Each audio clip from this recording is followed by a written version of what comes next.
ai nostri microfoni il commendator Guido Durigon, che è assessore all'agricoltura della comunità montana della Carnia, però in questo frangente è qui con noi come presidente del Museo Carnico delle Arti e Tradizioni Popolari. Dato che c'è un anniversario, chiamiamolo così, a cui è intitolato questo museo, del senatore Michele Gortani, abbiamo pensato bene di farli parlare a questo proposito. A lei il microfono, commendatore. Grazie. Sono qui nella veste di presidente pro tempore della fondazione del Museo Carnico delle Arti e Tradizioni Popolari Luigi e Michele Gortani e ritengo che sia mio dovere ricordare il senatore professor Michele Gortani nel primo centenario della sua nascita. Difatti il Gortani nasce il 16 gennaio 1883 come oggi a Lugo di Spagna, dove i suoi genitori, l'ingegner Luigi Gortani e consorte Angela Grassi, erano emigrati dalla Carnia per motivi di lavoro. A 21 anni si laureava a Bologna in scienze naturali con il massimo dei voti e lode. Nel 1905 fu nominato assistente alla cattedra di geologia dell'Università di Perugia e nel 1906 passò alla Università di Bologna, dove nel 1907 conseguì la libera docenza in geologia.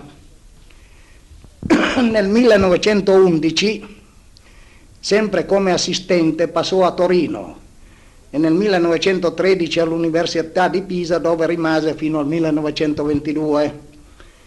Nel 1924 venne chiamato a ricoprire la cattedra di geologia dell'Università di Bologna ed in questa sede rimase fino al 1953.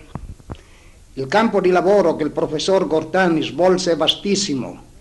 Nelle varie branche delle scienze geologiche spaziò in modo particolare nella paleontologia, nella geodinamica, nella geomorfologia, nell'idrologia superficiale e sotterranea, nella tettonica, nella pedologia, nella geologia applicata, con speciale riguardo alla geologia degli idrocarburi.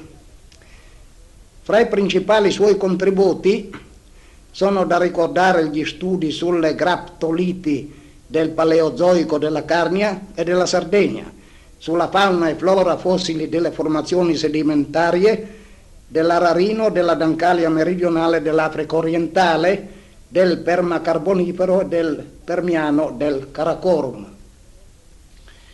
Percorse le Alpi Carniche in ogni senso per decenni ai fini di rilevamenti geologici generali e di indagini particolari, fra cui quella sulla complessa struttura tettonica della regione. Presiedette nel 1934 a Varsavia il congresso internazionale di geografia sul riordinamento del quaternario italiano.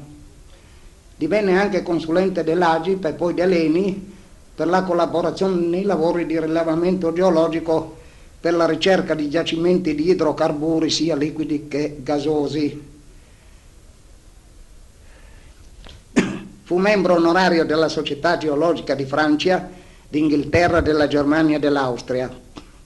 Medaglia d'oro dei benemeriti della scienza, della cultura e dell'arte, medaglia d'oro al merito Silvano, deputato per il collegio di Tolmezzo nella XIV legislatura e quindi negli anni dal 13 al 19 partecipò volontario degli Alpini alla Prima Guerra Mondiale.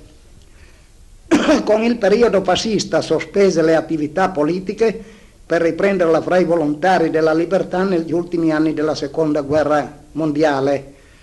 Nel 1946 venne eletto deputato all'Assemblea Costituente per il collegio Udine-Belluno e nel 1953 senatore della Repubblica per il collegio di Tolmezzo. Non va dimenticata la cura da lui rivolta, con la collaborazione dell'amata consorte signora Maria Gentile, al riordinamento del materiale documentario delle arti e tradizioni popolari carniche, da lui raccolto in oltre un cinquantennio di appassionate ricerche, facendo così sorgere il prezioso museo carnico di cui egli volle farne dono alla comunità della Carnia, istituendo la fondazione alla quale donò anche la sua casa seicentesca di Intolmezzo, perché venisse adibita a biblioteca scientifica della Carnia con i suoi numerosi volumi, anche questi da lui donati. Si spegne a Tolmezzo il 26 gennaio 1966. Chiudo dicendo che vorrei potermi augurare che in questo primo centenario della nascita si possa aprire al pubblico la Casa Cortani, permettendo la consultazione dei suoi numerosissimi scritti e la consultazione anche dell'archivio storico di Don Roia con notizie sulla Carnia dal 1062.